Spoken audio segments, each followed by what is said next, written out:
Story 1. Am I the a-hole for making my ex a birthday cake even though his girlfriend told me she had already ordered one? I'm an amateur baker, and I like to make cakes for people for their birthdays. My ex doesn't like sweet stuff, but our kids like helping me make a cake for him, so I normally make one for him anyway, for their sake. This year, his girlfriend planned a party for him, and she told me she had already ordered him a cake, so I didn't need to make one. I told her that was fine, but my daughter kept asking me when we would make her dad's cake and was upset when I said we wouldn't because she assumed I didn't like my ex, and that's why I wouldn't make him one. Since the cake has always been more for the kids than for my ex, I decided to just make him a small one since it's not like he eats cake anyway, and I don't want my kids to think I dislike their dad.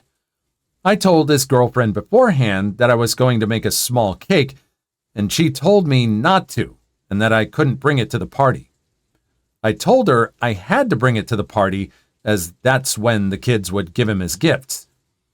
I offered to come early and give it to him before the other guests arrived, and then they could put it away and nobody else would know about my cake, but she didn't agree with me and repeatedly told me not to bring it. I did take it with me in the end, and now she keeps complaining to mutual friends that I did it on purpose to ruin the party and calling me weird for making him a cake after I was told not to. Am I the a-hole? Well, was this a surprise? Was this always a surprise? Was the ex ever consulted about this at all? Was the ex ever notified and say, hey, your girlfriend doesn't want to make a cake, but want us to make a cake, but the kids are asking why they're making a cake, and because they're saying it's because I don't like you anymore, trying to explain the whole situation at all? Was he even consulted about this? I figure if there was just a little more communication all around, either talking to the ex or maybe explaining something to the kids and seeing if they would understand. I'm sure it would just all be taken care of somehow. Kind of the a-hole for going against the girlfriend's wishes, but not by much. Just lack of communication. Story 2. My manager has problems with clock watchers.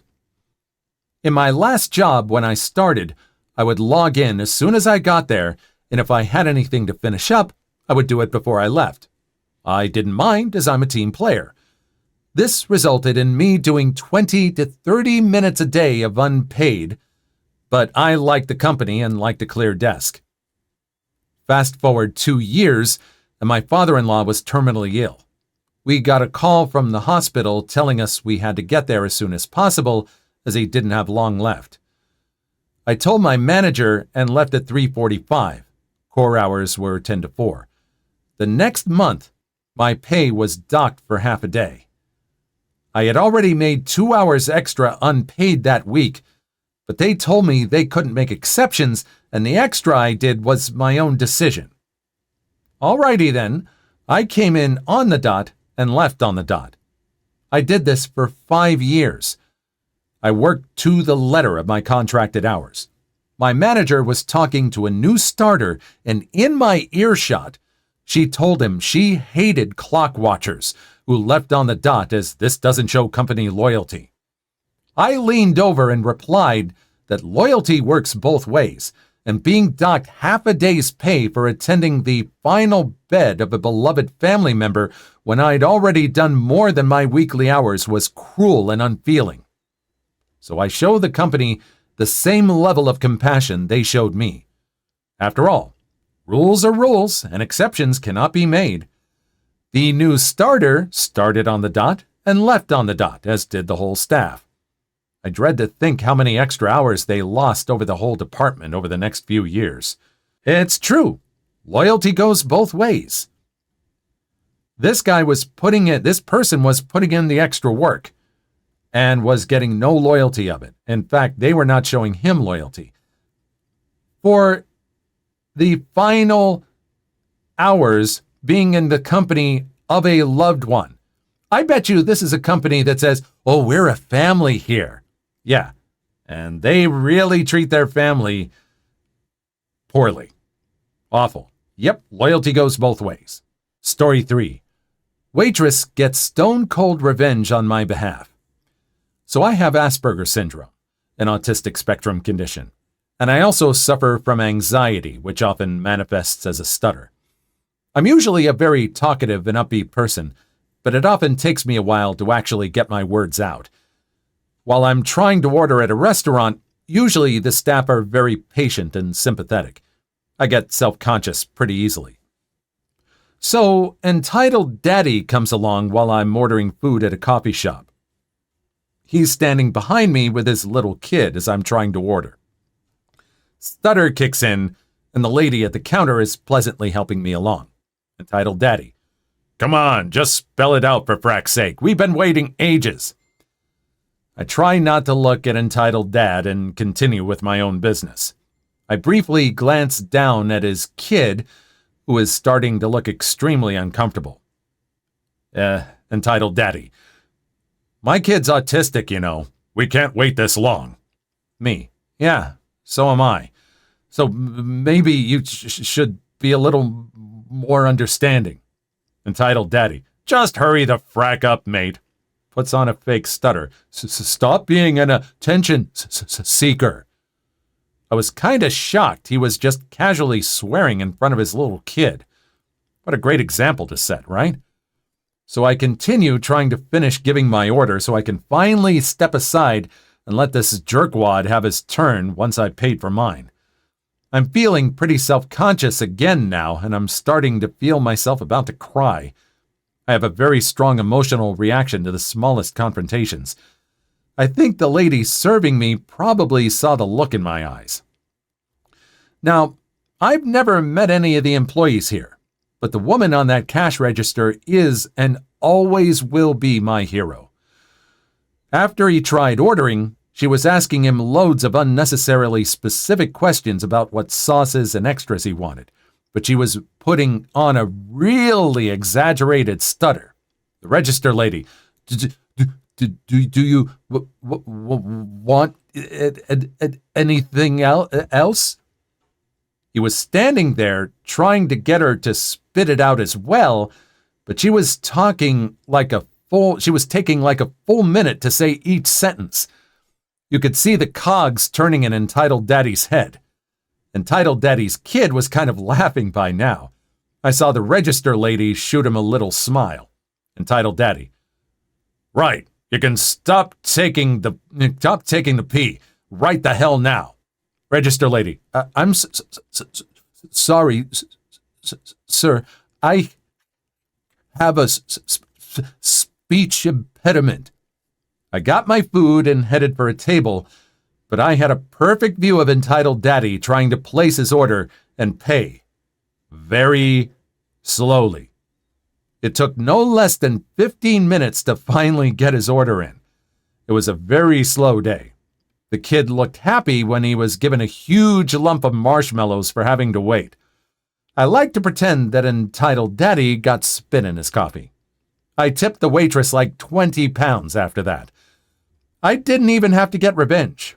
The kind-hearted waitress punished that git for me. I'm surprised Entitled Daddy didn't get shamed for that. And if that waitress or that person at the register pulled off a really well done stutter and not just some comic effect stutter, she probably deserves some extra pay for getting that kind of revenge.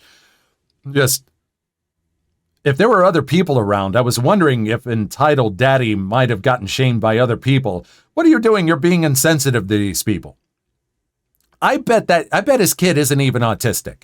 I bet you that. What do you think? Story 4. Girlfriend's workplace is firing her for drinking too much water. My girlfriend, type 1 diabetic, and has a heart condition called dysautonomia, where her doctor requires her to drink above 120 ounces of water a day. Sometimes she can get dizzy and fall over, however, only for a couple seconds. My girlfriend isn't a quitter, She's very outgoing and won't use her conditions in the wrong way. She's also only 16, and she got a phone call from her manager explaining that she will most likely be let go. She told her that she should be able to go 4 hours without water and said she isn't entitled to water while working. Again, I'm not a lawyer and don't have any legal training in any way, but that sounds illegal. Discrimination because of a medical condition. Start documenting everything. I think she needs to get that in writing. Get everything in writing. Document everything first of all. And then lawyer up. Find someone who specializes in workplace lawsuits. It seems very clear-cut. And either way, she's going to get some kind of compensation. Please like and subscribe if you've made it this far. I hope you'll enjoy the rest of the video and have a wonderful day. Story 5. No, I'm checking your heart. I was a medic in Salt Lake for a few years. One rainy day, my partner and I got dispatched to a fairly upscale neighborhood on a call of chest pain. Chest pain means flashing lights and sirens. We quickly arrive in front of a pretty nice house and find a woman standing at the curb with 2 suitcases packed. Already a red flag. I shut down the siren but keep the lights going on for safety. We ask if she called 911 and she confirms. She steps into the ambulance, sits on the bench, and asks us to get going. I tell her we need to do a full workup before we leave so we can provide care en route and take her to the right facility. She says she doesn't really have chest pain. She has a procedure scheduled at the hospital, and she wants me to turn off the flashing lights so her neighbors don't notice and ask her questions. Obviously, this is EMS abuse, and I tell her so. Suddenly, her chest pain is back, so I say I need to get vitals and start an ECG. She protests again, mentioning the start time for her appointment in less than 30 minutes, so I ask her point blank, do you need medical attention or do we need the police? I proceeded to do a full workup in front of her house, taking my sweet time, asking enough questions to make her eyes roll, and leaving the strobe lights on the whole time so the neighbors would see. And she was late to her appointment because we admitted her to the hospital through the ER instead of the front doors. Ambulance rides are expensive enough already without wannabe con people like this trying to jack up the prices. Because of this, it's going to be an excuse for a lot of ambulance companies to start raising their prices in response for the time lost because of this stuff. Could this woman not have called an Uber? Really? Story 6. If you don't let me in my son's room, I'm calling the police. Background. I own a 32-unit facility that houses felons who have finished their sentences and need some help returning to society. Each unit houses 2 clients. We do stuff like teach them computer skills and help them learn to cook, build a resume, stuff like that. 6 a.m., about 2 hours ago, my night manager calls me and tells me there's a lady pounding on the front door, insisting she needs to talk to whoever's in charge. So I told him to give her my number. Before I'm even off the phone with him, she's calling me. Before I can even introduce myself, she goes off, accusing me of kidnapping her son. This man is 34 and here 100% of his own free will, and forcing him to work for me. He doesn't work for me. He works for the recycling center. Then she goes into how, as his mother, she needs to see what kind of conditions he's living in, but he refuses to let her visit. According to her, he would never refuse to see her unless he was under duress. So what she needs, demands that I do, is to come to the facility and unlock his door so she can go in and look around. I told her, that's not going to happen. I'm not letting her into someone else's home. She is not a resident here. Her son is not the only person who lives in that space, and I would need permission from both her son and his roommate to let her in. She has no right to be here. Now please get off of our property or we will have you trespassed." This causes her to shriek, "How dare you!" into the phone and tell me that if she isn't let into the room within 10 minutes, she was going to call the cops and have me charged with kidnapping. I tell her, "Go ahead," and I hung up. I wasn't at the facility, but from the security cam footage, it appears that when the cops that she had called showed up and she explained the situation to them, her son came to the front door and told the cops he didn't want to see her and that we didn't kidnap him. She went into a rage and attacked her son, but he didn't get hurt. He just backed up and slammed the door. The cops took her away. I don't know what's going to happen to her, but damn, seeing that dude's mom, he didn't have a great start in life. It was all a subterfuge, I think, for the mom to just go off on the son. If she ended up attacking him, it was just all a ruse, of course. And the son not wanting to see the mother? Was there any other family that he would have wanted to see that would have been better off if they visited? Wow, I'm glad if this was something that helped contribute to his prison sentence, I'm glad he's cutting negative influences out of his life. Story 7. Entitled parent tries to coach own daughter on how to treat retail staff rudely. So this is a story about my own mother. Yep, she's the entitled parent. So I'm a rather large young lady. Chest. I'm an E in my country and I think a double D in the USA. Because of that, if I'm leaving the house, bras are mandatory. About 2 years ago, when I was 19, I bought the most comfortable bra I had ever bought before. It was soft and silky, had nice thin straps, 5 back clamps, etc. I only had that bra for about 3 months until the underwire broke free and started to stab me. It happened at university, and when I got home that afternoon, I told my mother about it. I like to think I take good care of my bras, as usually I only get rid of them because I outgrew them or the straps became too loose beyond adjustment, but not because they break.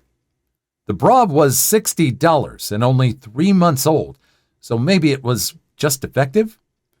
Bras really should not only last 3 months, so I was going to go to the store and ask for an exchange or refund.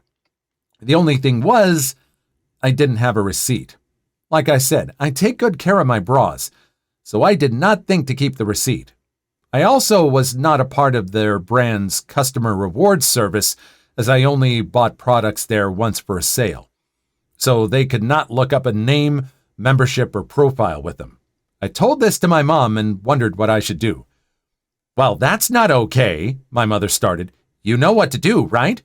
Let them know that it's illegal for them to sell faulty products. Do not leave the store until you have that refunded. If a cashier says they can't refund it without a receipt, then ask to speak to a manager. They'll sort you out." My mother never worked in retail herself, but I, at this point in time, had been for about 4 or 5 years. I know the annoyance of the phrase, "Can I speak to your manager?" and was not going to enforce that on an innocent civilian.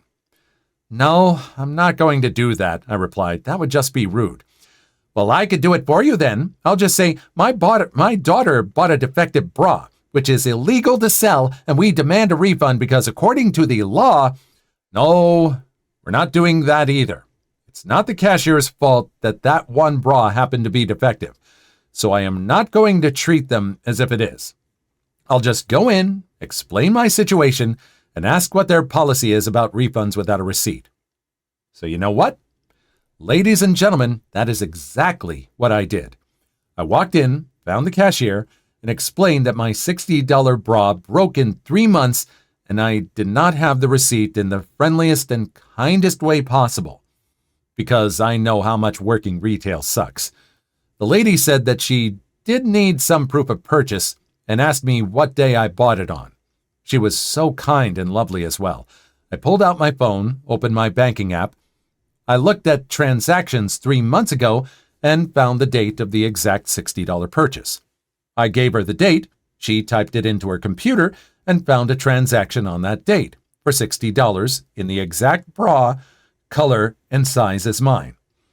She printed that off, scanned that, and refunded the original purchase, all while a different attendant found the same bra in my size off the shelf and brought all 3 color options to me in case I wanted the replacement in a different color.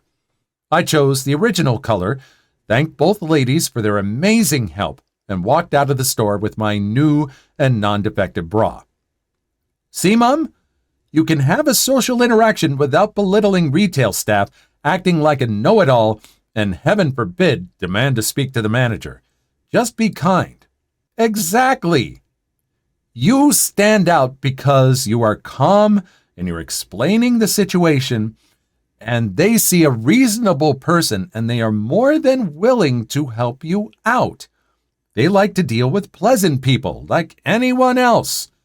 Be kind, and a lot of people are very willing to go the lengths that they go to help you out. Definitely. Perfect example.